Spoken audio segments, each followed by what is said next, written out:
Hey everybody, Playtendo Guy here, and I've been battling through the Hordes of Undead to bring you my review of Dead Island Definitive Collection. A remaster that isn't really needed, but is this upgrade worth your money? Let's find out.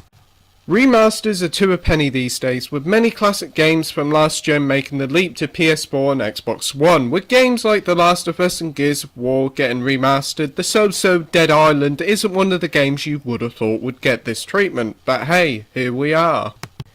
Dead Island Definitive Collection is a budget price release which includes the original Dead Island, its semi-sequel Riptide, and a new 16-bit side-scroller Dead Island Retro Revenge, and all the previous DLC for Dead Island and Riptide.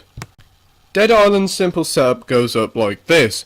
You start the game by picking one of 5 playable characters, each with their own special skills. Think something similar to picking a character in Borderlands and you get the idea. Once you've done that, the game begins, and your character wakes up to find the holiday resort where they've been living is infested with the undead. Once you eventually escape, you meet up with a band of survivors, and you spend all the game travelling around this tropical paradise, completing a variety of strange missions that include killing a guy's wife and child that have now been turned into a zombie, to recovering a teddy bear for a grown-up woman. These missions are the bread and butter of the game. From side missions to main missions, they all follow the same formula of going to a place, killing some zombies, or simple fetch quests. Now this would be pretty boring for most games, but Dead Island's fun first-person combat and fairly big open world saves it. The combat in the game is pretty simple. You find old hammers, knives and various other things and use them to kill the undead in pretty brutal ways. As you go through the game you can find even more powerful weapons, and then you can upgrade them to do even more damage, and then if you like you can mod them with an element like electricity or poison. It does become quite addicting to upgrade your favourite weapon, but the weapons have one big flaw, is after a few hits your weapon becomes near useless as they wear out incredibly quickly, and you can repair them but prices are quite high. Exploring the tropical paradise is also a big joy.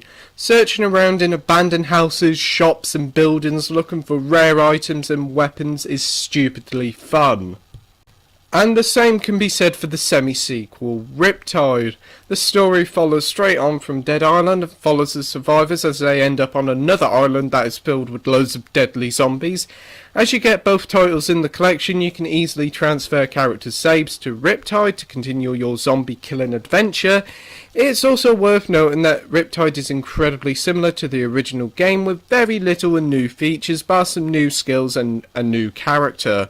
So those jumping into this straight after completing the first game will probably experience some deja vu. What about the changes to the game, I hear you cry? While the graphics have seen a bump, running now on the same engine as Dying Light, the game certainly looks much more better than it did on the PS3, with some really good lighting. Alas, the graphics update hasn't been too kind to the game characters. They still look off and stand out even more thanks to the graphical update. And the disappointments continue as the game only runs at 30 FPS, which can be a massive shame for some. Next up is the new game in the collection, Dead Island Retro Revenge, which is a 2D side-scrolling beat-em-up that follows the basic story of this Jack Black impersonator trying to rescue his beloved cat, while killing loads of the undead. Yes, it's as weird as it sounds. The gameplay feels very much like Streets of Rage as you go through each level, punching enemies, building up a multiplayer and trying not to get hit so you can get the biggest score. The main story mode of the game will take around a couple of hours to complete, and after that you unlock 2 additional modes, Survival and Endless Mode. Playing through the game once is fine, but 3 times does feel a bit of a slog. Overall, Retro Revenge is a fun game to play once, but that's it.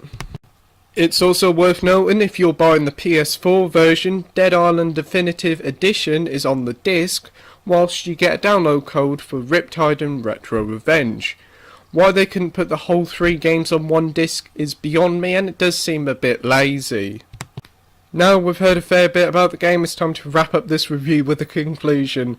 The Dead Island games wasn't really begging for a remaster, but you know what? While the games are no mean perfect or amazing in any way, it does offer a decent package that offers 30 plus hours of zombie slaying that is fun to play, especially at its cheap price of £25.